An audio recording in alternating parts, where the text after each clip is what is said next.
Hey everybody, it's Joe Jonas hanging with Jag. Hi, this is Carly Rae Jepsen, and you're listening to Jag. Ryan Seacrest with Jag. It's B.O.B. So much swag with my homie Jag. And now, a look at this week in podcasting news. It's the Jag Show podcast. Welcome in. I am John Jag Gay. My advice to you this week is that if you want your podcast to grow, it is not about you. Many people start a podcast because they feel it's the in thing to do, or my friends say I'm funny, or a myriad of other reasons. But if you really want people to listen to your podcast, if you want to grow your audience, if you even want to monetize your show, it has to be about your listeners. What is a listener getting out of your show? Are they informed, entertained, educated, or do they get an escape? Have you been able to connect with them on an emotional level? People aren't going to listen to your podcast just because they liked you and you asked them to. Too much other content exists to compete for their attention. You've got to stand out from that crowd. Incidentally, that's a lesson that baby radio DJs have to learn. When we first crack the mic, the world is our oyster. But to succeed as an entertainer, you have to make the content about the listener, not yourself. By the way, memo to college senior Jag. No pop radio listeners in Syracuse, New York care about the fact the Patriots just won their first Super Bowl.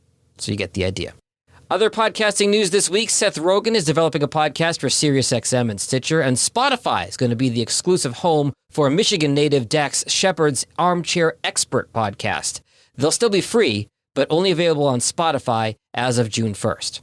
Speaking of Spotify, they're soon going to roll out high-fidelity audio for music and podcasts, and also transcription for podcasts. And combining both sides of their business, they've now figured out a way to let podcasters use full songs, not just clips, in their podcasts. Now, of course, this has to do with their music licensing deals. Sounds great, right? Well, hang on a second. This is going to work for you on Spotify, but you still can't legally publish that same show on Apple and other platforms. And that's important, because Apple and Spotify are still the two biggest platforms out there. Who's got a bigger slice of the pie? Well, it depends on who you ask. Podcast host Libsyn has Apple way ahead, but podcast host Buzzsprout has Spotify in a dead heat with them. Now, there's a lot of technical back-end reasons for the discrepancy, and James Cridland, as always, breaks this down brilliantly in Pod News. If you want to read the article and the explanation, you can check out the link in today's show notes. But the key takeaway is this. Be everywhere you can be. At the very least, make sure your podcast is on Apple, Spotify, and Google. And you can consider other destinations too, like Stitcher, iHeartRadio, TuneIn, Amazon, Pandora, the list goes on. It doesn't cost you a dime to be on any of these platforms, so you may as well do it and expose your podcast to as many listeners as possible.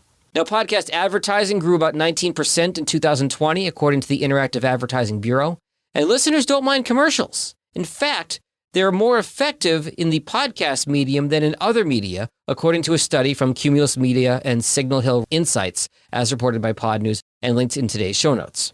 Podcast Movement is the first week in August in Nashville. I'm planning on attending in person. They've announced their first group of speakers, and they also have a scholarship available for students. That is worth checking out. It's an expensive ticket, but it is worth it. It is the biggest podcasting convention I've ever gone to. I'm looking forward to going to my first in-person podcasting event in 2 years. I'm not a paid endorser of Podcast Movement, but I've gotten a ton out of it in the time that I've gone.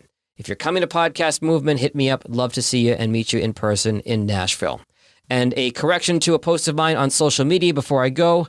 Thank you to Steve Stewart and the Podcast Editors Club for my new Podcast Editing Ninja t-shirt. As always, stay healthy and stay safe, and I will talk to you next week. Later. If you like what you just heard, share The Jag Show with someone else who's interested in podcasts. You can also follow The Jag Show on Apple Podcasts, Spotify, or wherever you get your podcasts. Visit jagindetroit.com.